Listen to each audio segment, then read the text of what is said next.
पूरी दुनिया के हर देश को निगरानी के लिए एक जीव को चुनना है। इस अर्थ सिस्टम के तहत उस चुने हुए जीव के जिंदा रहने या मरने का सीधा असर उस देश के वजूद को तय करेगा। इस गेम का ये राउंड ट्रायसिक काल के विशाल डायनासोर युग में हो रहा है। हर देश के खिलाड़ी पागलों की तरह उन ताकतवर डायनासोरों की तरफ दौड़ पड़े हैं। लेकिन एक तुम हो, वांग लिन, जो पिछले 20 मिनट से एक सूखी नदी के किनारे बैठे हो और एक बद्दी सी छिपकली को टहनी से चुभो रहे हो जो चारों पैर फैलाकर धूप सेक रही है। तुम्हारे इस मगरमच्छ चाचा को और कुछ आए या ना आए, लेकिन मुश्किलों में जुगाड़ लगाकर जिंदा रहना बहुत अच्छे से आता है। क्योंकि भाई, जो आखिर तक जिंदा बचता है ना, जरूरी नहीं कि वो सबसे बड़ा लड़ाकू ही हो। लाइव चैट में लोग पहले तो उसे जल्दी करने को कह रहे थे, फिर शक करने लगे और आखिर में तो पूरा चैट बॉक्स ही गुस्से से फट पड़ा। क्या ये छिपकली आखिर तक टिक पाएगी? अरे ये तो एक छोटे से साइनोनेथस से भी नहीं जीत सकती। अरे भाई, होश में आ जा, तू अभी ट्रायसिक काल में है, ये तेरे घर का पिछवाड़ा नहीं है। वहीं दूसरी तरफ वांग लिन ने टहनी नीचे रख दी। उसके सामने सिस्टम का पैनल चमक रहा था। कृपया उस जीव को कंफर्म करें जिसकी आप निगरानी करना चाहते हैं। वांग लिन ने उस आदिम मगरमच्छ को देखकर हल्की सी मुस्कान दी और कंफर्म का बटन दबा दिया। एकदम बढ़िया, चमड़े के जूते जैसा माल है। अब आगे सब कुछ तेरे ही हाथों में है दोस्त। कंफर्मेशन सफल, आपने निगरानी के लिए जीव चुन लिया है। ये देखकर कि वांग लिन ने सच में उस आदिम मगरमच्छ को चुन लिया है, ड्रैगन कंट्री की लाइव स्ट्रीम में तो जैसे भूचाल आ गया। अरे यार, इसने इतने कमजोर जानवर को क्यों चुना? जब पता है कि डायनासोर इतने ताकतवर होते हैं तो कम से कम किसी डायनासोर को ही चुन लेता। क्या ये चीज हमें जिता पाएगी? मुझे तो इसकी शक्ल ही ऐसी लग रही है जैसे ये पिटने के लिए ही बना हो, बिल्कुल मेरे घर के हस्की कुत्ते की तरह। उधर ड्रैगन कंट्री की ब्लू स्टार ऑनलाइन की रिसर्च टीम का भी सिर चकरा गया था। एक रिसर्चर ने अभी निकाली गई जानवरों की फाइल के पन्ने पलटे और माथा सिकोड़ते हुए बोला, ये आदिम मगरमच्छ, इसकी लंबाई सिर्फ 1 मीटर के आसपास है, वजन 20 किलो से भी कम होगा और इसके पैर देखिए कितने पतले हैं। ये सिर्फ कीड़े मकोड़े और छोटी छिपकलियां खाता है। इन आंकड़ों के साथ ट्रायसिक काल में तो इसका कहीं कोई वजूद ही नहीं है। तभी पास खड़े दूसरे आदमी ने बात काटते हुए कहा, बाकी देशों को देखो, उन्होंने स्टेगोसॉरस को चुना है। माना कि वो अभी छोटा है, लेकिन आगे चलकर वही भयानक टी-रेक्स बनेगा, 10 मीटर से भी ज्यादा लंबा और 7-8 टन भारी। समझ रहे हो इसका क्या मतलब है? और उस लिस्ट्रोसॉरस को ही देख लो। ठीक है कि वो घास फूस खाता है, लेकिन उसका आकार तो देखो। जब लिस्ट्रोसॉरस का पूरा झुंड एक साथ खड़ा होता है ना, तो बड़े बड़े शिकारी भी उनके पास पटकने से डरते हैं। और पैटेनोसॉरस की तो बात ही क्या करनी, वो तो उड़ सकता है। हवा में कब्जा होने का मतलब समझते हो ना? जमीन पर रेंगने वाले उसे छू भी नहीं सकते और वो आसमान से ही सबका शिकार कर सकता है। और हमने क्या चुना है? इस आदिम मगरमच्छ को, अकेला लड़ने वाला जीव, ना उड़ सकता है, ना झुंड में रहता है, ऊपर से इतना पिद्दी सा है। ये दूसरों के सामने कैसे टिकेगा? वैज्ञानिकों में बहस छिड़ गई थी। वो जितना इसके बारे में बात करते, उन्हें वांग लिन का ये फैसला उतना ही बेवकूफी भरा लगता। एक एक करके समय बीतता जा रहा था। गेम के सिस्टम ने उल्टी गिनती शुरू कर दी। 30, 29। बाकी देशों के ज्यादातर खिलाड़ियों ने अपने अपने जीवों को चुन लिया था। बस कुछ ही लोग अब भी झिझक रहे थे। अमेरिका के खिलाड़ी ने आखिरी पल में रूस को कांटे की टक्कर में हरा दिया और स्टेगोसॉरस को चुनने का हक छीन लिया। उस गोरे चिट्टे और हटे कट्टे आदमी का चेहरा भले ही मार खाकर सूज गया था, लेकिन उसके चेहरे पर एक विजेता वाली मुस्कान थी, क्योंकि वो जानता था कि पूरी दुनिया की जनता उसे देख रही है। उसने कैमरे की तरफ देखकर अपना अंगूठा उठाया और लाइव चैट खुशी से झूम उठी। स्टेगोसॉरस आगे चलकर भयानक टी-रेक्स बनेगा। अगर हम ये मैच नहीं जीते तो मैं गोबर खा लूंगा। हम ही चैंपियन बनेंगे, सिर्फ हम। लेकिन व्हाइट बेयर देश के ऑब्जर्वर की हालत तो और भी खराब थी। वो एक लंबा चौड़ा गंजा आदमी था। अभी अमेरिका के खिलाड़ी के साथ स्टेगोसॉरस छीनने के चक्कर में उसने 2-3 बड़े मुक्के खाए थे। उसके होठों से अभी भी खून रिस रहा था। वक्त खत्म होते देख वो भी घबरा गया। पहले भी कुछ ऑब्जर्वर्स के साथ ऐसा हो चुका था, जिन्होंने वक्त पर कोई प्रजाति नहीं चुनी और आखिर में उनके पास कोई जानवर नहीं बचा। गेम के क्रिएटर ने यूं सीधा पुराने जमाने के खतरनाक जंगल में फेंक दिया कि जाओ अब खुद की ही निगरानी करो। और नतीजा, बंदा 1 घंटा भी नहीं टिक पाया और राक्षसों के एक झुंड ने यूं जिंदा चबा लिया। वो मंजर याद करके हाई व्हाइट बेयर देश के खिलाड़ी के रोंगटे खड़े हो गए। उसने आनन फानन में इधर उधर देखा कि क्या अभी भी चुनने के लिए कोई जानवर बचा है। तभी उसकी नजर यूएस लियोपार्ड पर पड़ी, जिसे वांग लिन पाना चाहता था। वो छोटा सा जानवर एक पत्थर पर बैठा था, अपना सिर टेढ़ा करके उसे देख रहा था। उसकी आंखों में थोड़ी सी हैरानी थी। हालांकि वो उस लियोपार्ड के छोटे आकार से बिल्कुल खुश नहीं था। स्टेगोसॉरस के आगे तो ये कहीं नहीं टिकता था, लेकिन क्या करता? एक फ्लैट बस कुछ हाई सेकंड्स बचे थे। उसने तो ऑब्जर्वेशन कार्ड तक इस्तेमाल करने का नहीं सोचा। डॉट और जल्दी से यूएस ईयरपटर को बिंद कर लिया। बाइंडिंग पूरी हुई। आपने अपनी प्रजाति चुन ली है, ईयरैप्टर। ये सुनकर यूएस गंजे आदमी ने चैन की सांस ली। बाल बाल बचा यार। और इस वक्त उसकी लिव स्ट्रीम पर लोगों के कमेंट्स बिल्कुल वांग लिन की स्ट्रीम जैसे हाई थे। आखिर दोनों ने ही एक बेकार सा जानवर जो चुना था। वहीं दूसरी तरफ जापान की खिलाड़ी एक औरत थी जिसने किमोनो पहना हुआ था। उसने शुरू से आखिर तक किसी भी लड़ाई में हिस्सा नहीं लिया। वो बस चुपचाप लिस्ट्रोसॉरस को घूरे जा रही थी। उसका गोल मटोल सा शरीर और बिल्कुल सुन पड़ चुकी आंखें और अजीब सी छोटी छोटी टांगे। तो जब बाकी सब लोग डायनासोर छीनने में लगे थे, उसने शांति से लिस्ट्रोसॉरस को बिंद कर लिया और साउथ कोरिया वालों ने एक कुत्ते जैसे दिखने वाले साइनोग्नाथूस को चुना।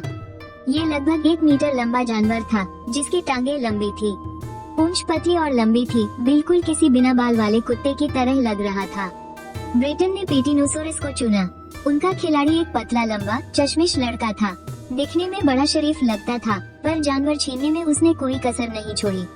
पेटिनोसोरस भले ही छोटा था, पर इसका सबसे बड़ा फायदा ये था कि वो उड़ सकता था और आगे चलकर ये क्विटजालकोटलस जैसे विशाल जानवर में विकसित हो सकता था।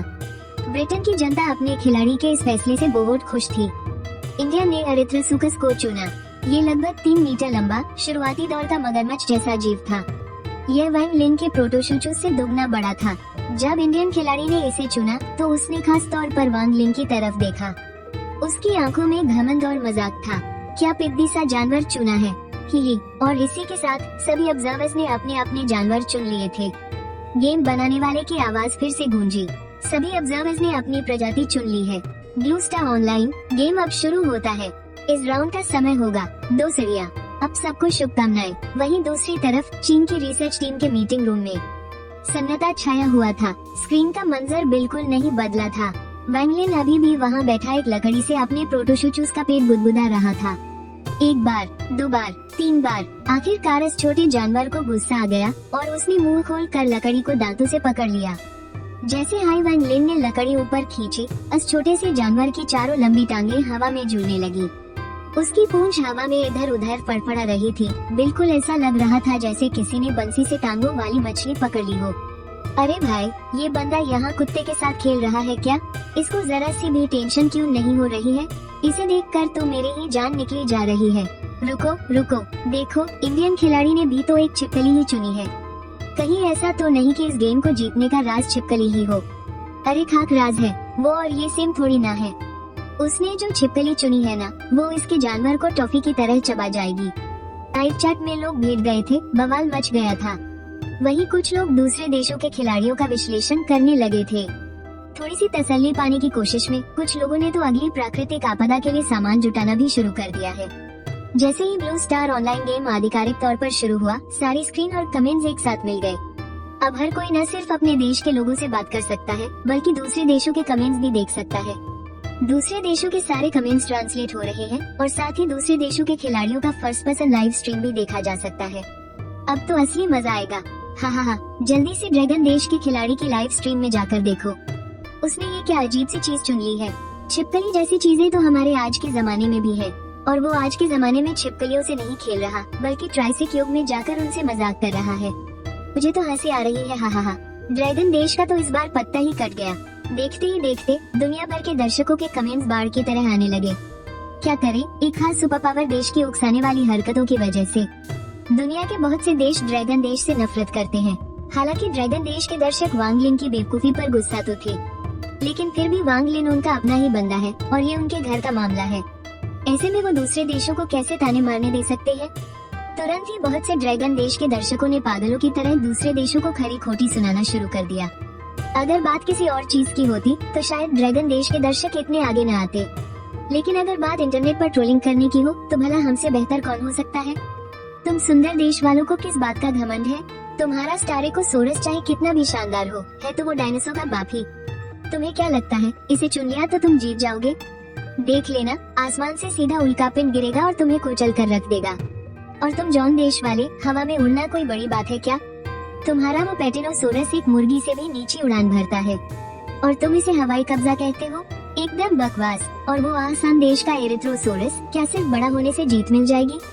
और मैं देख रहा हूँ कि तुम्हारा खिलाड़ी उस जानवर को देखकर इतना बेताब क्यों हो रहा है। कहीं वो फिर से कोई गंदी हरकत तो नहीं करने वाला। ऐसे भी ये तो आसान देश की पुरानी परंपरा है और ये सकुरा देश वालों ने क्या लिस्ट्रोसोरस चुना है। ये तो पिछले सीजन का कबाड़ है। अगर ये कुछ लाख का डैमेज भी सह ले तो बहुत बड़ी बात होगी। इसे चुनना तो ऐसा है जैसे अपने ही पैर पर कुल्हाड़ी मार लेना, और वो स्टिक देश। तुम्हारा वो साइनोग्नेथस बिल्कुल आवारा कुत्ते जैसा दिखता है और तुम कहते हो कि तुम हमें कड़ी टक्कर दोगे।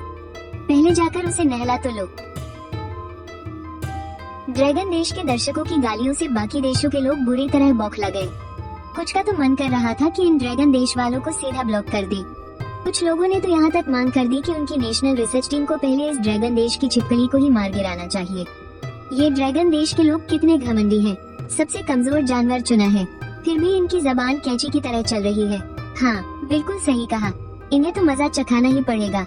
मेरा मानना है कि हमारे खिलाड़ी को पहले ड्रैगन देश की उस छिपकली का काम तमाम करना चाहिए, फिर देखते हैं कि इनकी बोलती कैसे बंद नहीं होती। क्या इत्तेफाक है। स्टिक देश का खिलाड़ी किम जोंग ताई भी बिल्कुल यही सोच रहा था। उम्र 28 साल, लंबाई 1 मीटर 85 सेंटीमीटर, वजन 90 किलो, कोरियाई फाइटिंग चैंपियनशिप का विजेता। वो ट्राइसेक योग की लाल जमीन पर खड़ा था, दोनों हाथ सीने पर बांधे हुए। उसकी तेज नजरें आसपास के खिलाड़ियों को घूर रही थी। पिछले गेम में कोई भी आउट नहीं हुआ था, जिसकी वजह से चालाक गेम मास्टर ने दिमाग लगाया और सीधा प्राकृतिक आपदा वाला लेवल शुरू कर दिया। और नतीजा ये हुआ कि सारे खिलाड़ियों के जानवर एक ही झटके में मारे गए। इसलिए इस बार किम जोंग ताई ने पहले हमला करने का फैसला किया। पिछले राउंड की हार का दर्द बहुत गहरा था। हर कोई एक दूसरे से आगे निकलने की होड़ में था और इस अंधी दौड़ के अंत में गेम मास्टर ने एक तबाही मचा दी, जिससे सब कुछ खत्म हो गया। लेकिन इस बार वो खुद आगे बढ़कर हमला करेगा और अपने दुश्मनों के जानवरों को पहले ही मार गिराएगा। इससे मुकाबला थोड़ा आसान हो जाएगा, और अगर बाद में गेम मास्टर कोई तबाही लाता भी है तो दुश्मन कम होने की वजह से उसके जीतने के चांस काफी बढ़ जाएंगे। किम जोंग ताई ने अपने आसपास के खिलाड़ियों द्वारा चुने गए जीवों पर एक नजर डाली। अमेरिका का स्टोरिकोसोरस, नहीं, उसे जीतना मुश्किल है। वो स्टोरिकोसोरस उसके साइनोनेथस से साइज में भी बड़ा था, तो सीधे पंगा लेना कोई समझदारी की बात नहीं थी। रूस का यूरैप्टर, हालांकि वो दिखने में इतना बड़ा नहीं था, लेकिन फिर भी था तो वो एक डायनासोर ही। उसके दांत काफी नुकीले लग रहे थे, उससे भी पंगा लेना ठीक नहीं रहेगा। और ब्रिटेन का पेटिनोसोरस, वो तो हवा में उड़ता है, उसे मारना तो नामुमकिन है। फिर जापान का लिस्ट्रोसोरस, वो चीज भी कोई छोटी मोटी नहीं थी, एकदम गोल मटोल और भारी भरकम। उसकी चमड़ी देखकर ही इतनी मोटी लग रही थी कि अगर एक बार काटा तो पक्का दांत ही टूट जाएंगे। भारत का एरिथ्रोस्यूकस, जिसकी लंबाई 3 मीटर थी, वो उसके चुने गए साइनोनेथस से 2 गुना बड़ा था। उससे भी दूर रहना ही बेहतर है। इधर उधर देखने के बाद किम जोंग ताई की नजर आखिरकार वांग लिन पर जाकर टिक गई। चीन के उस स्कूल यूनिफॉर्म पहने लड़के ने जो छिपकली चुनी थी वो बस 1 मीटर लंबी थी और उसका वजन भी मुश्किल से 20-30 किलो ही होगा। उसकी 4 लंबी लंबी टांगे थी और पंजे भी कुछ खास नुकीले नहीं लग रहे थे। उसके दांत भी काफी कुंद लग रहे थे। अरे, इसे देखकर तो ऐसा लग रहा था जैसे ये दूसरों का शिकार बनने के लिए ही पैदा हुआ हो। किम जोंग ताई के चेहरे पर एक कमीनी मुस्कान आ गई। थोड़ी देर में मैं सबसे पहले तेरा ही शिकार करूंगा। लेकिन इससे पहले कि वो कुछ और करता, आसमान से एक हल्की सी सफेद रोशनी नीचे उतरी और उस रोशनी ने सभी सभ्यता पर्यवेक्षकों को अपने अंदर ढक लिया। अगले ही पल वो सब ट्राइसेक काल के उस वीराने से गायब हो गए और जब उनकी आंखें खुली तो वांग लिन ने खुद को एक अनजान कमरे में पाया। कमरा भले ही छोटा था, लेकिन उसमें जरूरत की सारी चीजें मौजूद थी। वांग लिन ने बिना कुछ सोचे समझे सबसे पहले पानी की एक बोतल उठाई, ढक्कन खोला और गटगट करके 2 घूंट पानी पी लिया। फिर वो धड़ाम से सोफे पर लेट गया। कमरे के बिल्कुल बीचों बीच एक बहुत बड़ी चमकदार स्क्रीन लगी हुई थी जो सीधे ध्यान खींच रही थी। वो स्क्रीन कई दर्जन छोटे छोटे हिस्सों में बंटी हुई थी। हर एक हिस्से में अलग अलग देशों के जीवों की लाइव हलचल दिखाई दे रही थी। स्टोरिकोसोरस नदी के किनारे झाड़ियों में कीड़े ढूंढकर खा रहा था। यूरैप्टर एक पत्थर पर लेटकर आराम से धूप सेक रहा था। लिस्ट्रोसोरस के झुंड दलदल के पास मिट्टी खोद रहे थे और पेटिनोसोरस पेड़ों पर ऐसे लटके हुए थे जैसे सूखने के लिए मांस टंगा हो। एरिथ्रोस्यूकस जमीन पर पसरा हुआ था और अपने आसपास की हर चीज पर नजर गड़ाए हुए था। और वांग लिन का प्रोटोस्यूकस, वो छोटा सा जीव कीचड़ से उठकर खड़ा हो गया था और अपनी 4 लंबी टांगों से धीरे धीरे मटकते हुए नदी की तरफ जा रहा था। वो 2 कदम चलता, फिर थोड़ा रुकता, फिर 2 कदम चलता और फिर से रुक जाता। वो बिल्कुल किसी ऐसे बूढ़े दादाजी की तरह लग रहा था जो खाना खाने के बाद आराम से टहलने निकले हो। हालांकि सभ्यता पर्यवेक्षक सीधे तौर पर अपने चुने हुए जीवों को कोई आदेश नहीं दे सकते थे, लेकिन वो बड़े स्तर पर उनकी दिशा जरूर तय कर सकते थे, जैसे कि उन्हें किसी खास जगह पर जाने के लिए मजबूर करना। या फिर किस जीव पर पहले हमला करना है ये तय करना। सीधे शब्दों में कहूँ तो उन्हें पर्दे के पीछे से एक सेनापति की तरह काम करना था, और किम जोंग ताई तो इस खेल का पक्का खिलाड़ी था। इसीलिए कमरे में वापस आते ही उसने सबसे पहला काम यही किया कि वो सीधे उस बड़ी स्क्रीन के सामने लपका और उसने अपने साइनोनेथिस को पहला आदेश दे दिया। उसने उन्हें नदी के किनारे बसने का निर्देश दिया, और नदी के किनारे हर तरफ वांगलिन के प्रोटोस्यूकस फैले हुए थे। साइनोनेथिस झुंड में रहने वाले जानवर थे जिनकी सूंघने की शक्ति बहुत तेज थी और वो शिकार का पीछा करने में उस्ताद थे। एक बार जब उन्हें पता चल जाएगा कि प्रोटोस्यूकस पलटवार नहीं कर सकते, तो वो स्वाभाविक रूप से उन्हें अपना शिकार बना लेंगे। अपना आदेश देने के बाद किम जोंग ताई आराम से कुर्सी पर पीछे की ओर टिक गया। उसके होठों पर जीत के गुरूर वाली एक शैतानी मुस्कान थी। ओए चीन वाले लड़के, रुक जा बेटा, जब मेरे साइनोनेथिस तेरी उन छिपकलियों को चबा जाएंगे ना, तब तो बस अपनी मौत का इंतजार करना। उसी वक्त दूसरे देशों के सभ्यता पर्यवेक्षक भी पूरी तेजी और जोरों शोरों से अपने अपने जीवों को आदेश देने में लगे हुए थे। अमेरिका के जैक ने अपने स्टोरिकोसॉरस को पानी वाले इलाके की तरफ जाने का निर्देश दिया, क्योंकि वहाँ शिकार की कोई कमी नहीं थी जिससे वो जल्दी बड़े हो सके। वहीं रूस के उस गंजे और हटे कट्टे आदमी ने अपने यूरैप्टर को नदी के किनारे किनारे उत्तर की ओर जाने को कहा। स्टोरिकोसोस के इलाके से बचते हुए ब्रिटेन के उस लंबे और पतले लड़के ने पैटिनोसोस को और ऊंचाई पर उड़ने का निर्देश दिया। सबसे ऊंची जगह पर कब्जा कर लो ताकि पूरे इलाके की हरकतों पर आसानी से नजर रखी जा सके। जापान की उस किमोनो वाली औरत ने बड़े प्यार से लिस्ट्रोसोस से कहा, अपना ख्याल रखना, और बस उसके बाद कुछ नहीं किया। वैसे भी लिस्ट्रोसोस तो एकदम सुस्त और आराम पसंद जीव है। जब वो एक महाविनाश से बच निकले थे तो उन्हें उनके हाल पर छोड़ देना ही सबसे सही फैसला है। भारतीय खिलाड़ी ने स्क्रीन पर दिख रहे एरिथ्रोस्यूकस को घूरते हुए देखा। उसकी आंखों में एक अजीब सी चमक थी, पता नहीं वो क्या सोच रहा था। जैसे ही सारे निर्देश दिए जा चुके, स्क्रीन पर एक नई लाइन चमक उठी। सभी सभ्यताओं के पर्यवेक्षक अपनी जगह ले चुके हैं। ब्लू स्टार ऑनलाइन के विकास की प्रक्रिया बस शुरू होने ही वाली है। इस वर्जन का लाइव टेलीकास्ट लगभग 3 महीने तक चलेगा। इवोल्यूशन का लाइव स्ट्रीम अब शुरू होता है। वांगलिन सोफे पर लेटा हुआ था और स्क्रीन पर उन छोटे छोटे दृश्यों को तेजी से बदलते हुए देख रहा था। आसमान में बादल बहुत तेजी से उड़ रहे थे। दिन और रात इतनी जल्दी बदल रहे थे मानो कोई आसमान में बार बार लाइट का स्विच ऑन ऑफ कर रहा हो। नदियों ने अपना रास्ता बदल लिया, पेड़ पौधे उगे और फिर सूख भी गए। मौसम तेजी से बदल रहे थे। सब कुछ इतनी रफ्तार से हो रहा था कि यकीन करना मुश्किल था। और स्क्रीन के बीचों बीच जो जीव थे वो भी देखते ही देखते बड़े हो रहे थे, अपनी तादाद बढ़ा रहे थे और यहाँ वहाँ जा रहे थे।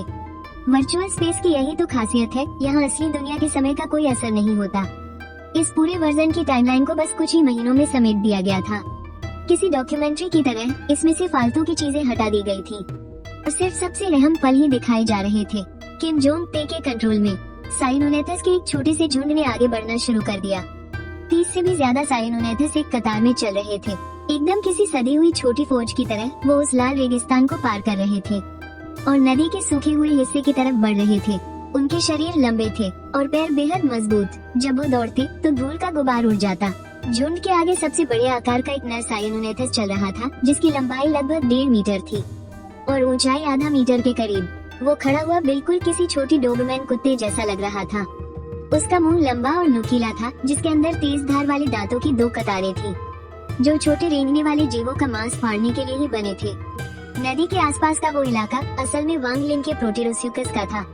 नदी के दोनों किनारों पर कीचड़ में 40 से भी ज्यादा प्रोटेरोस्यूकस फैले हुए थे। कुछ धूप सेक रहे थे, कुछ कीचड़ में कीड़े मकोड़े ढूंढ कर खा रहे थे, तो कुछ उथले पानी में बिल्कुल सुन्न पड़े थे। उनका आकार साइनोनेथिस से थोड़ा छोटा था और उनके पैर छोटे और मोटे थे। जब वो दौड़ते तो ऐसे डगमगाते जैसे छोटे पैरों वाले शराबी कुत्तों का झुंड हो। अगर इन दोनों ही गुटों को इस नदी के पास जिंदा रहना था तो उनके बीच एक भयंकर लड़ाई होना तय था, और जो हारेगा वो जीतने वाले का शिकार बन जाएगा। इसका कोई दूसरा रास्ता नहीं था। कुदरत का कानून ही इतना बेरहम होता है। और सच तो ये है, पिछली बार छुपकर अपनी ताकत बढ़ाने के बाद हर कोई जान चुका था कि गेम बनाने वाला ये कमीना कोई न कोई गंदी चाल जरूर चलेगा। सिर्फ छुपकर बैठे रहने और इंतजार करने से आखिरी जीत नहीं मिल सकती, बल्कि इससे तो सब कुछ तबाह होने का भी खतरा था। इसलिए इस वक्त सारे खिलाड़ी पूरी तरह से एक्टिव थे। जिनके पास ताकतवर जीव थे वो उन्हें अपना इलाका बढ़ाने का निर्देश दे रहे थे। अमेरिका के जैक ने अपने स्टोरिकोसोस को दक्षिण की तरफ बढ़ने का हुक्म दिया और वो लड़ते लड़ते रूस के यूरैप्टर की सरहद तक पहुंच गए। उनमें से एक स्टोरिकोसोस तो बढ़कर 2 मीटर लंबा हो चुका था। उसे जो भी मिलता वो उसे खा जाता। महज कुछ ही हफ्तों में उसने अपने से बड़े आकार के 6 न्यासासोस को मौत के घाट उतार दिया था। रूस के उस गंजे आदमी के पास कोई चारा नहीं बचा था। उसे मजबूरन अपने यूरैप्टर को उत्तर की तरफ ले जाना पड़ा। माना कि यूरैप्टर भी डायनासोर ही है, लेकिन उनका आकार बहुत ही छोटा था। स्टोरिकोसोर से सीधी टक्कर लेना मतलब अपनी मौत को बुलावा देना था। उत्तर की तरफ चलो, उधर भी खाने की कोई कमी नहीं है। उस गंजे आदमी ने स्क्रीन की तरफ देखकर कड़वाहट और मजबूरी भरे लहजे में कहा। ब्रिटेन के उस पतले लंबे लड़के ने पैटिनोसोर्स को और ऊपर उड़ने को कहा और एक खड़ी चट्टान पर कब्जा जमा लिया। वहाँ से सब कुछ साफ दिखाई दे रहा था और कोई भी दूसरा शिकारी वहाँ चल नहीं सकता था। इससे उनकी सुरक्षा कई गुना बढ़ गई थी। हवा पर उन्हीं का राज था, समझे कि नहीं? उसने अपने देश के दर्शकों को दिखाते हुए एक उंगली उठाई। जमीन वाले हमें नहीं मार सकते, हम उन्हें आसमान से मार सकते हैं। हमारी तो मौज हो गई। और उधर जापान की उस किमोनो वाली औरत ने कुछ भी नहीं किया। उसने बस अपने लिस्ट्रोसोरस को वहीं छोड़ दिया ताकि वो आराम से घास चरते रहे। वो पर्मियन युग में बच गए तो ट्राइसिक और उसके बाद के युग में भी आराम से बच ही जाएंगे, उसने धीरे से कहा और फिर चाय का प्याला उठाकर आराम से पीने लगी। जिन खिलाड़ियों के पास कमजोर जीव थे, उन्होंने अपने जीवों को उनका पुराना इलाका छोड़कर और ज्यादा सुनसान जगहों पर अपना नया आशियाना बसाने के लिए भेज दिया। भारत के खिलाड़ी का एरिथ्रोस्यूकस भले ही स्टोरिकोसोरस से आकार में बड़ा था, लेकिन वो डर गया था क्योंकि उसने ऑब्जर्वेशन कार्ड से देख लिया था कि भविष्य में स्टोरिकोसोरस कितना खूंखार बनने वाला है। वो एक ऐसा जानवर बनने वाला था जिससे एरिथ्रोस्यूकस कभी नहीं जीत सकता। इसलिए भले ही अभी का एरिथ्रोस्यूकस स्टोरिकोसोरस से ज्यादा ताकतवर था, फिर भी भारतीय खिलाड़ी ने उन्हें अभी के लिए पीछे हटने को कहा। सच कहूं तो वो अभी चाहता तो अपने एरिथ्रोस्यूकस से स्टोरिकोसोरस को खत्म करवा सकता था, लेकिन ब्लू स्टार ऑनलाइन गेम की दिक्कत ये है कि अगर दुश्मन को जड़ से नहीं मिटाया तो स्टोरिकोसोरस के साथ उनकी ऐसी दुश्मनी हो जाएगी जो कभी खत्म नहीं होगी। ये बिल्कुल भी फायदे का सौदा नहीं है। और रियलिटी ऑनलाइन की सबसे बड़ी मुसीबत तो ये है कि अगर उसने ऐसा किया तो अमेरिका भारत पर अपना पूरा जोर लगा देगा। इसलिए उसने एरिथ्रोस्यूकस को नदी के किनारे किनारे पश्चिम की तरफ जाने को कहा, जहाँ एक बड़ा सा दलदल था। वहाँ खाने की कोई कमी नहीं थी और दुश्मन भी बहुत कम थे। मैंने तुम्हारे लिए एकदम बढ़िया जगह चुनी है, खूब मजे से खाओ पियो और जल्दी से बड़े हो जाओ। भारतीय खिलाड़ी कैमरे की तरफ देखते हुए बहुत गंभीर लग रहा था। उधर एक छोटे से देश के खिलाड़ी को एक छोटा सा मांसाहारी डायनासोर मिला था जिसका आकार प्रोटोस्यूकस जितना ही था। उसने अपने इस जीव को पैजिया महाद्वीप के और गहरे हिस्सों में भेज दिया। माना कि वो जगह बहुत सूखी थी, लेकिन वहाँ शिकारी भी कम थे। यहाँ रुके तो मौत पक्की है, उसने दांत पीसते हुए कहा। वैसे भी ब्लू स्टार का पैजिया महाद्वीप इतना बड़ा है कि कहीं भी जिंदा रहा जा सकता है। बस फर्क इतना है कि जिंदगी आराम से कटेगी या मुश्किल से। और ठीक उसी वक्त साइनोनेथस और प्रोटोस्यूकस का आमना सामना हो चुका था। शुरुआत में साइनोनेथस बस नदी के किनारे से जायजा ले रहे थे। उनका लीडर एक नर साइनोनेथस एक बड़ी सी चट्टान पर खड़ा था और ऊपर से कीचड़ में पड़े प्रोटोस्यूकस को घूर रहा था। वो प्रोटोस्यूकस कीचड़ में बिना हिले डुले ऐसे पड़े थे जैसे पैर वाले पत्थर हो। साइनोनेथस ने अपना सिर टेढ़ा किया और चट्टान से नीचे छलांग लगा दी। वो बहुत ही सावधानी से धूप सेक रहे एक प्रोटोस्यूकस के पास पहुंचा। उस प्रोटोस्यूकस को भी कुछ आहट महसूस हुई। उसने अपना सिर उठाया और अपनी बड़ी बड़ी बाहर निकली हुई आंखों से साइनोनेथस को एकदम सुन्न होकर देखने लगा। उसका मुंह थोड़ा सा खुला हुआ था जिससे उसके कुंद दांतों की एक कतार साफ दिखाई दे रही थी। साइनोनेथस ने पास जाकर उसे सूंघा, लेकिन प्रोटोस्यूकस बिल्कुल नहीं हिला। साइनोनेथस ने अपने पंजे से उसकी पूंछ को छेड़ा, प्रोटोस्यूकस फिर भी नहीं हिला। अब साइनोनेथस की हिम्मत बढ़ गई। उसने झट से प्रोटोस्यूकस के पिछले पैर पर जोर से काट लिया। आखिरकार प्रोटोस्यूकस को होश आया और उसने अपनी पूंछ को पूरी ताकत से घुमाया। चटाक की तेज आवाज के साथ पूंछ सीधे साइनोनेथस के चेहरे पर पड़ी। उस जोरदार वार से साइनोनेथस 2 कदम पीछे खिसक गया, लेकिन वो तुरंत फिर से झपटा और इस बार उसने कोई जायजा नहीं लिया, बल्कि सीधे प्रोटोस्यूकस की गर्दन को अपने जबड़ों में दबोच लिया। प्रोटोस्यूकस की चमड़ी भले ही बहुत मोटी और खुरदरी थी, लेकिन साइनोनेथस के नुकीले दांतों के आगे उसकी एक न चली। एक ही वार में प्रोटोस्यूकस की गर्दन से खून का फव्वारा फूट पड़ा। सारा कीचड़ खून से लाल हो गया। ये भयानक नजारा देखकर बाकी के सारे प्रोटोस्यूकस कीचड़ से उठ खड़े हुए और अपनी चारों लंबी टांगों से तेजी से भागने लगे। वो अपनी जान बचाकर नदी की तरफ भाग रहे थे, लेकिन साइनोनेथस भला ये मौका कैसे छोड़ते। लीडर साइनोनेथस ने एक चीरते हुए तेज दहाड़ मारी और उसके पीछे से 30 से ज्यादा साइनोनेथस किसी बाढ़ की तरह टूट पड़े। उनकी रणनीति बिल्कुल साफ थी। 7-8 साइनोनेथस ने पीछे से प्रोटोस्यूकस का रास्ता रोक लिया। 10-12 ने उन्हें अगल बगल से घेर लिया और बाकी के साइनोनेथस सीधे सामने से प्रोटोस्यूकस के झुंड में घुस गए। प्रोटोस्यूकस का झुंड पूरी तरह से तितर बितर हो गया। तभी एक प्रोटोस्यूकस ने पलटवार करने की कोशिश की। उसने अपना जबड़ा खोला और एक साइनोनेथस के अगले पैर को कसकर काट लिया, लेकिन उसके दांत बहुत कुंद थे। साइनोनेटिस की चमड़ी पर बस कुछ हल्के सफेद निशान ही पड़े। तब साइनोनेटिस ने नीचे देखा और पलटकर प्राचीन मगरमच्छ की पीठ पर एक जोरदार बाइट मारी। कराक की आवाज आई और हड्डी टूट गई। प्राचीन मगरमच्छ के मुंह से एक भारी दर्दनाक चीख निकल पड़ी और उसकी पकड़ ढीली हो गई। 10 मिनट भी नहीं लगे, 40 से ज्यादा प्राचीन मगरमच्छों के उस पूरे कुनबे को साइनोनेटिस ने बुरी तरह खदेड़ दिया। कीचड़ वाले किनारे पर हर तरफ प्राचीन मगरमच्छों की कटी हुई पूंछें और टूटे हुए शल्क बिखरे पड़े थे। हवा में खून की गहरी और खौफनाक गंध फैल गई थी। आखिरकार ये लड़ाई प्राचीन मगरमच्छों की करारी हार के साथ खत्म हुई। बचे हुए 20 से ज्यादा मगरमच्छ अपनी जान बचाकर नदी की तरफ भाग निकले। छपक छपक वे सब पानी में कूद गए। अब पानी के ऊपर सिर्फ उनके चपटे सिर ही दिखाई दे रहे थे। वे डरी हुई आंखों से किनारे पर खड़े साइनोनेटिस को घूर रहे थे। प्राचीन मगरमच्छ पानी में ही डूबके रहे, बाहर आने की उनकी हिम्मत ही नहीं हो रही थी। उधर साइनोनेटिस किनारे पर सीना ताने खड़ा था और पानी की तरफ मुंह करके जोर जोर से भौंक रहा था। वो जीत की खुशी से पागल हो रहे थे। उनके लीडर उस नर साइनोनेटिस ने अपना सिर आसमान की तरफ उठाया और एक जोरदार दहाड़ लगाई। उसके पीछे खड़े बाकी साइनोनेटिस भी सुर में सुर मिलाने लगे। उनकी डरावनी आवाजें पूरी नदी घाटी में गूंज उठी। ऐसा लग रहा था जैसे जंगली कुत्तों का कोई झुंड अपनी शानदार जीत का जश्न मना रहा हो। साइनोनेटिस की क्या जबरदस्त जीत हुई थी। ये सब देखकर कोरियाई सभ्यता का ऑब्जर्वर किम जोंग ताई जोर जोर से ठहाके लगाने लगा। उसे पता था कि पूरे देश की जनता उसे लाइव देख रही है, इसलिए उसने जानबूझकर स्क्रीन पर साइनोनेटिस की तरफ इशारा करते हुए कहा, मेरे प्यारे देशवासियों, क्या आप सबने ये देखा? यही है वो कबाड़ प्रजाति जिसे ड्रैगन देश के ऑब्जर्वर ने चुना है। मेरे साइनोनेटिस के सामने तो इनकी कोई औकात ही नहीं है। वो अपनी जगह से उठा और कमर पर दोनों हाथ रखकर खड़ा हो गया। उसने गर्व से अपना सीना ताना और बोला, जब तक इस गेम में मैं हूँ, हमारा कोरिया ही आखिरी जीत दर्ज करेगा। और कोरियाई दर्शक भी इस बात से पूरी तरह सहमत थे। उन्हें लगा अब तो जीत पक्की है। किम जोंग ताई ओप्पा तो अजय है, मैं आपसे प्यार करती हूँ। सब सोच रहे थे कि यही कांटे की टक्कर होगी, पर किसी ने नहीं सोचा था कि इन छिपकलियों को बिना किसी पसीने के इतनी आसानी से धूल चटा दी जाएगी।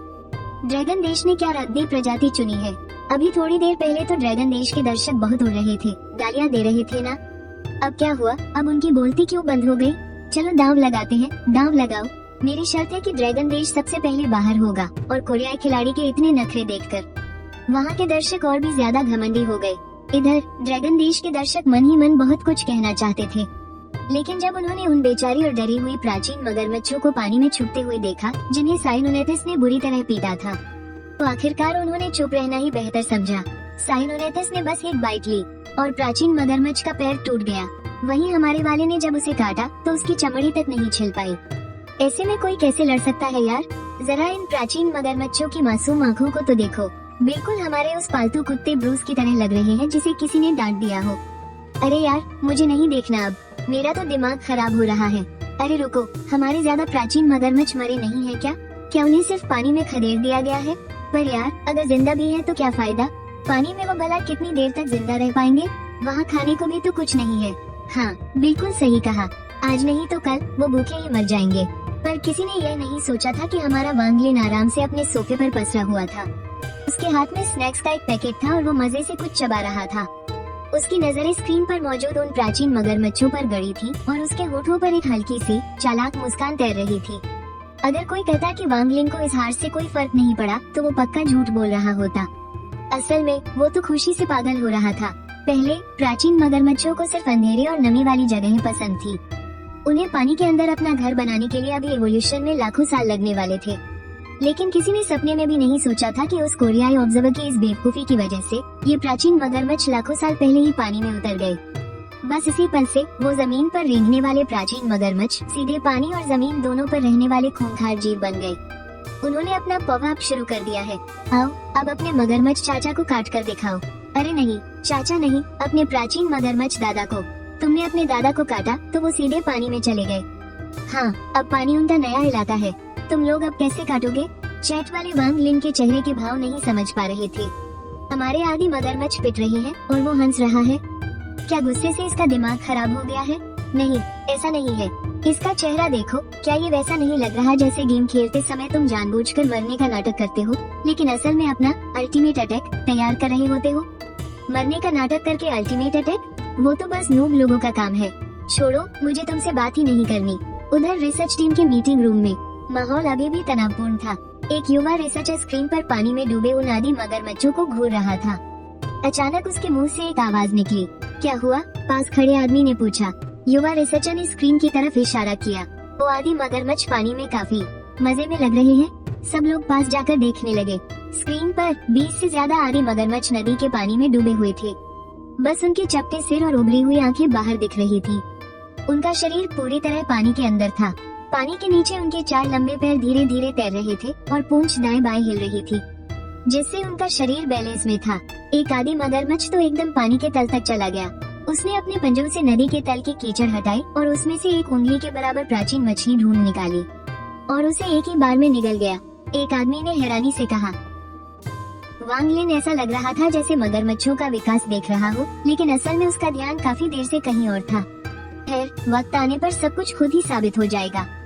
जरा रुको, जब तुम्हारे अंकल क्रोकोडाइल जीतेंगे ना और आखिर तक जिंदा रहेंगे, तब दर्शकों को समझ आ जाएगा कि असली बाप कौन है। ये सोचकर वांग लिन ने स्क्रीन पर उस साइनोनेथिस को देखा जो नदी के किनारे लगातार चक्कर लगा रहा था और उसकी हल्की सी हंसी छूट गई। यह शायद उसी साउथ कोरियाई ऑब्जर्वर का चुना हुआ जानवर था। हालांकि यह चीज दिखने में काफी खूंखार थी और कमजोर मगरमच्छों का शिकार करना इसके लिए किसी निवले की मुर्गी खाने जैसा था। ये चुटकियों में एक आदि मगरमच्छ को मार सकता था, यहाँ तक कि मारे डर के मगरमच्छ पानी से बाहर तक नहीं आ रहे थे। उन्हें डर था कि सिर निकालते ही वो मारे जाएंगे। लेकिन ये जानवर मिडल ट्रायसिक काल की शुरुआत में यानी एनिजीन युग में ही विलुप्त हो गए थे। ये सब मिलाकर बस 50 लाख साल से भी कम जिंदा रहे।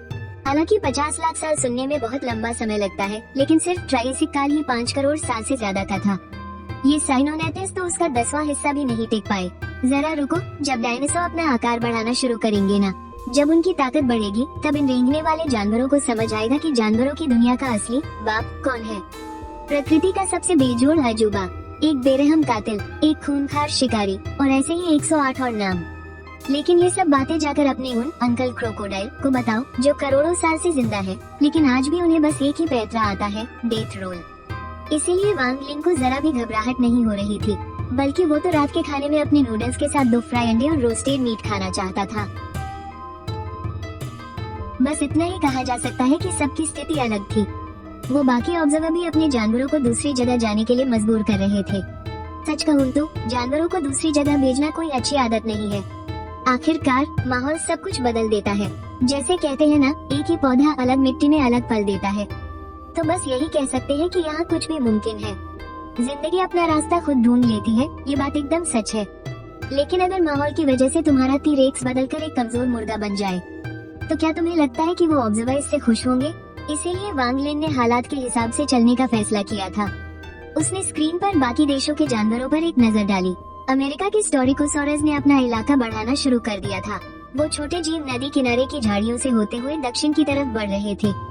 रास्ते में जो भी छिपकली मिली या छोटे रेंगने वाले जानवर मिले, वो सबको चट कर गए। उनका आकार पहले से साफ तौर पर बड़ा हो गया था। उनकी लंबाई लगभग 2 मीटर हो गई थी और उनके पीछे वाले पैर काफी मजबूत हो गए थे। वो बहुत तेज और फुर्ती से दौड़ रहे थे। जैक अपने कमरे में खुशी से नाच रहा था। देखा तुमने, मेरा डायनासोर बड़ा हो रहा है। ये बहुत जल्द एक टी-रेक्स बन जाएगा। उधर रूस के एओरैप्टर को स्टोरिकोसॉरस ने उत्तर की तरफ धकेल दिया था। वहाँ का मौसम ज्यादा सूखा है और हरियाली भी बहुत कम है। कीड़े मकोड़े भी कम हैं।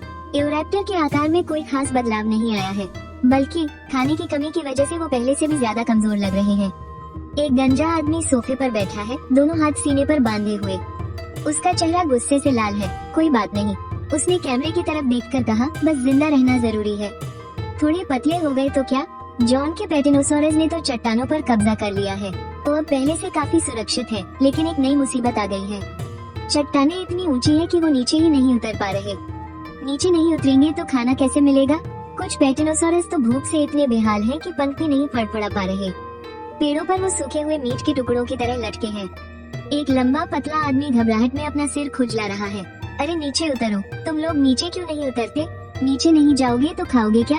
लेकिन पैटिनोसॉरस इंसानों की भाषा थोड़ी न समझते हैं। उन्हें बस इतना पता है कि चट्टानें सुरक्षित हैं, इसलिए वो वहीं बैठे हैं। चाहे भूख से मर जाएं, पर नीचे नहीं जाएंगे। उधर जापान के लिस्ट्रोसॉरस अभी भी अपनी जगह पर घास चर रहे हैं।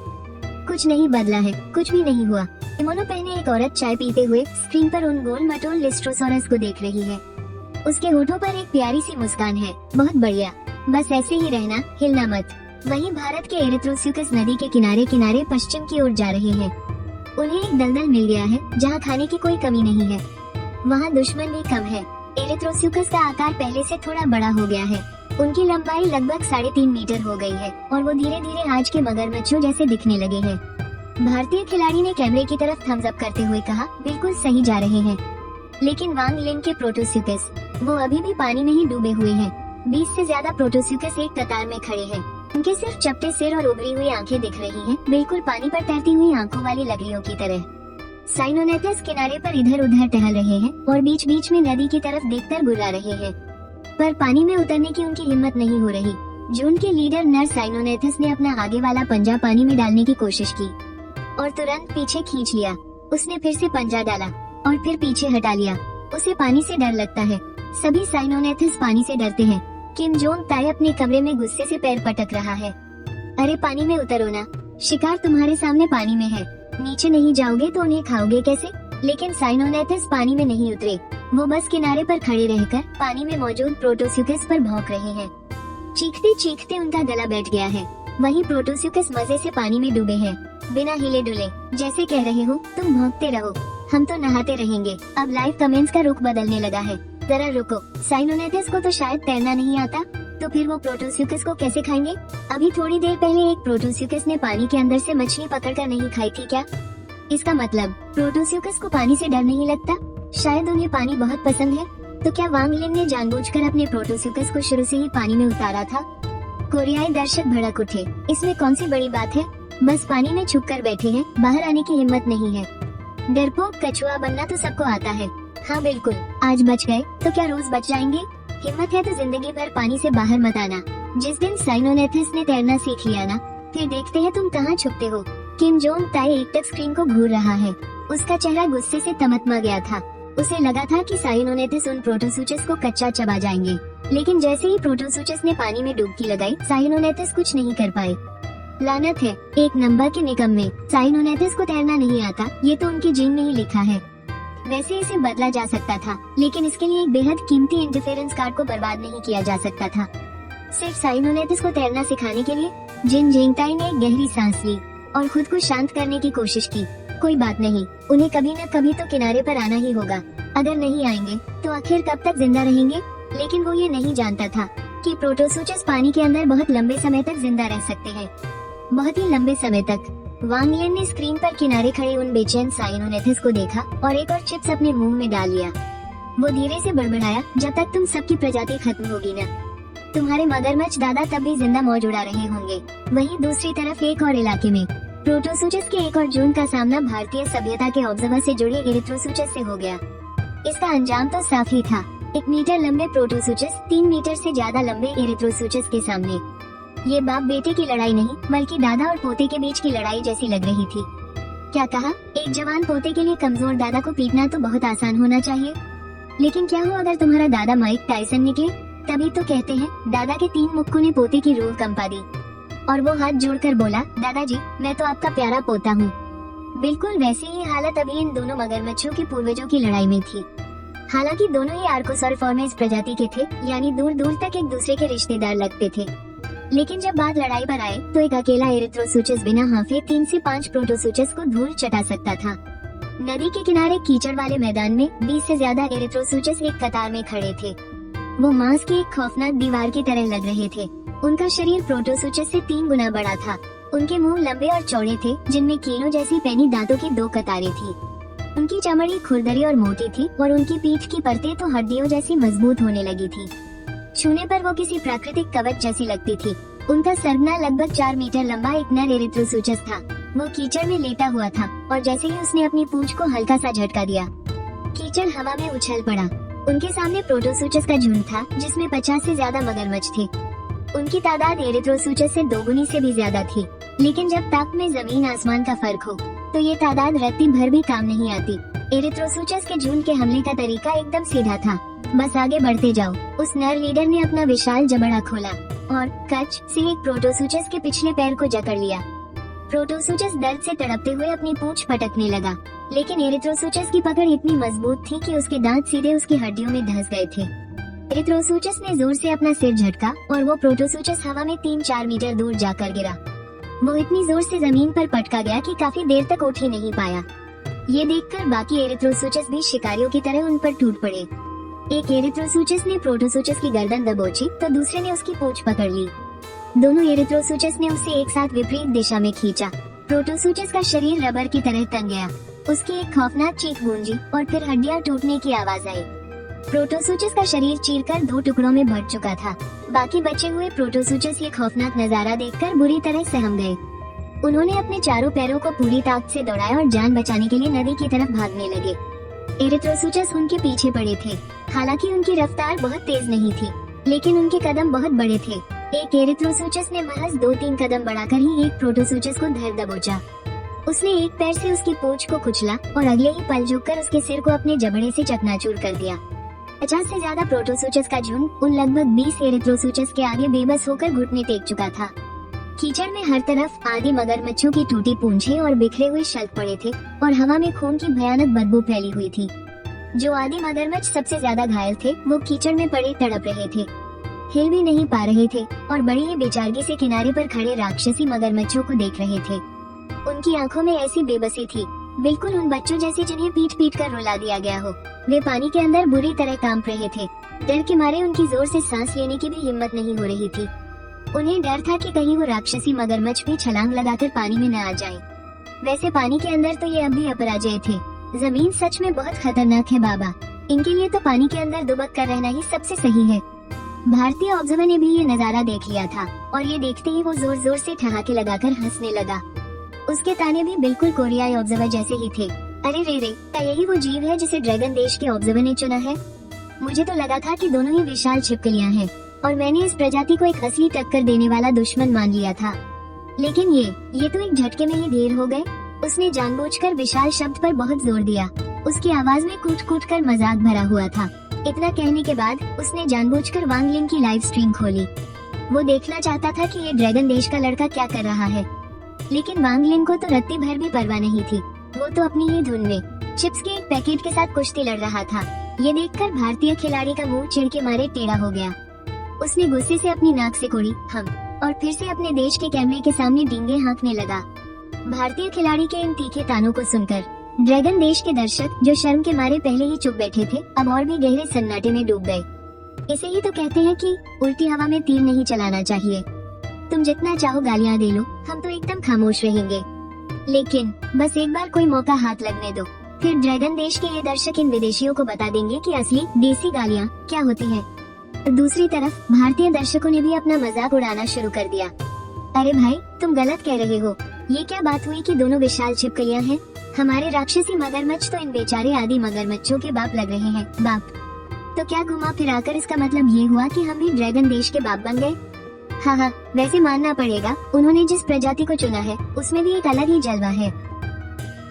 अरे इंसान को कम से कम ऐसा तो नहीं सोचना चाहिए।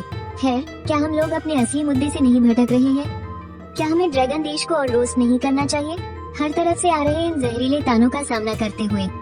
ड्रैगन देश के दर्शकों के पास खामोश रहने के अलावा कोई चारा नहीं था और वो मन ही मन वांग लिन को जी भरकर कोस रहे थे।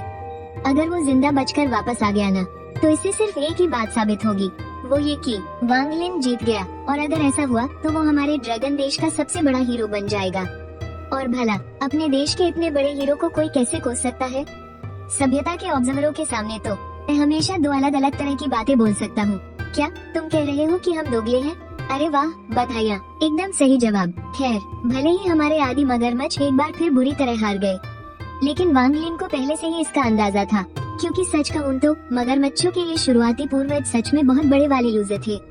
वरना तुम्हें क्या लगता है, जमीन पर रेंगने वाला ये एकदम बढ़िया सा जानवर अचानक पानी के अंदर क्यों चला गया? और पानी और जमीन दोनों पर रहने वाला जीव कैसे बन गया?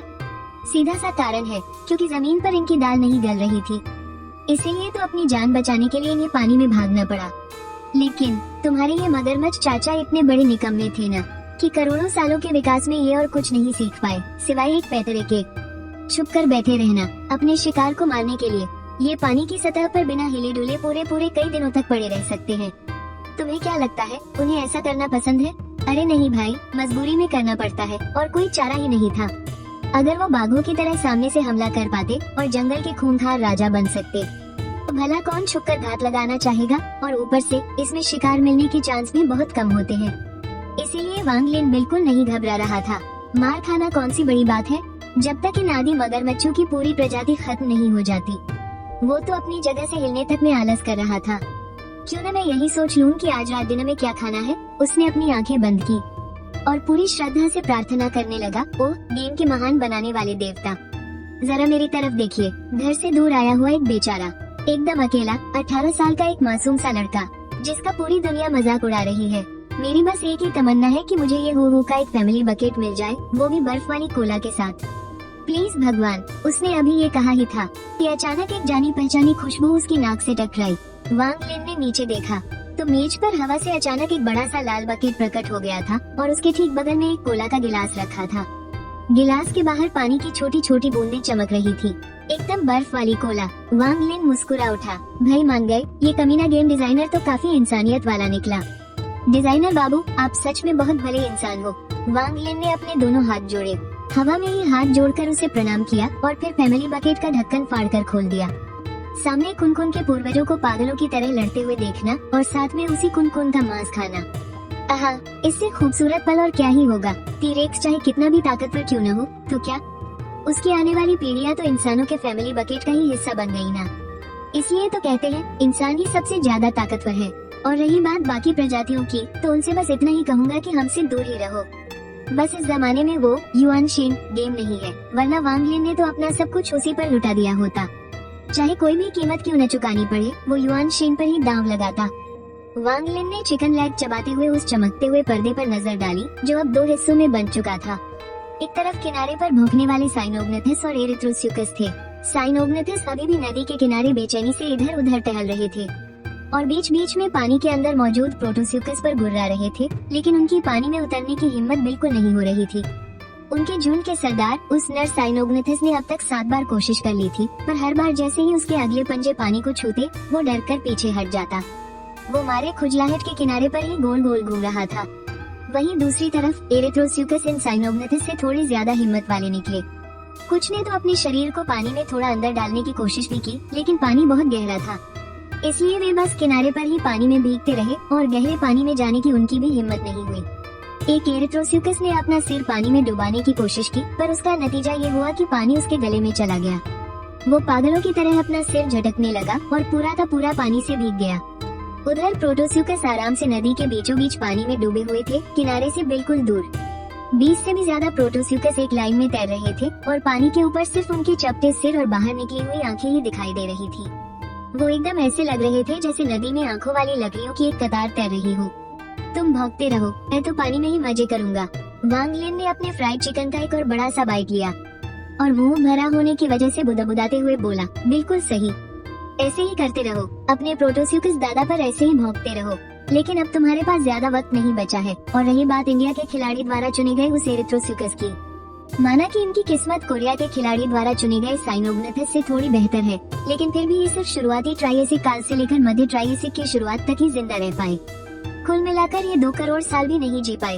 एरिथ्रोस्यूकस तो ट्रायसिक काल का आधा समय भी नहीं निकाल पाए, लेकिन प्रोटोस्यूकस का क्या, वो तो ट्रायसिक काल के आखिरी दौर में सामने आए और आज तक जिंदा है, पूरे 20 करोड़ साल से भी ज्यादा वक्त से। प्रोटोस्यूकस के सामने एरिथ्रोस्यूकस की तो कोई औकात ही नहीं है। वो तो एक छोटे बच्चे की तरह है।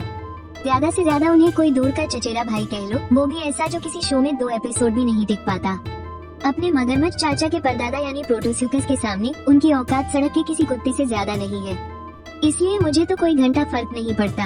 अपन तो ऐसे ही चिल करेगा और ऐसे ही ऐश उड़ाएगा।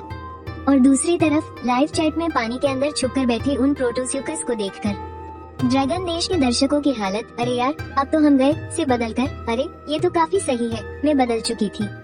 क्योंकि उन्हें एक बात समझ आ गई थी कि किनारे पर अपनी ताकत दिखाने वाले वो साइनोग्नेथिस और एरिथ्रोस्यूकस पानी में मौजूद प्रोटोस्यूकस का बाल भी बांका नहीं कर सकते।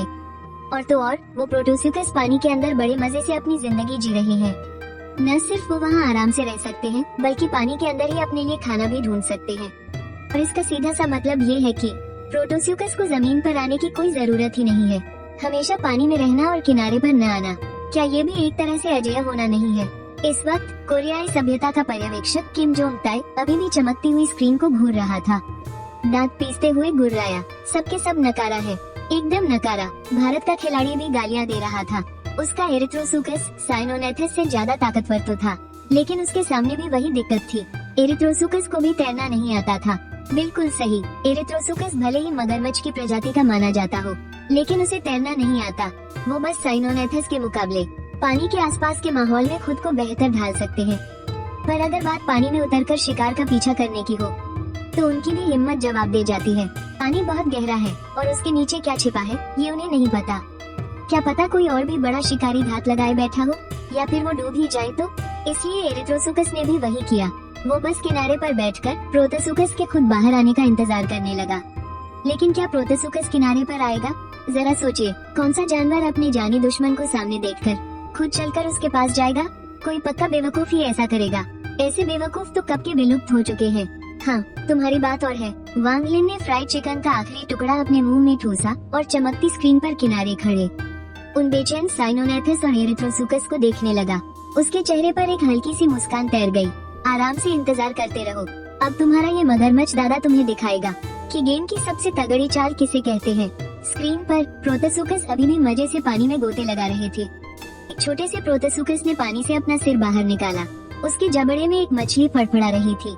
उसने एक ही झटके में उसे निगल लिया और फिर आराम से पानी की सतह पर तैरने लगा।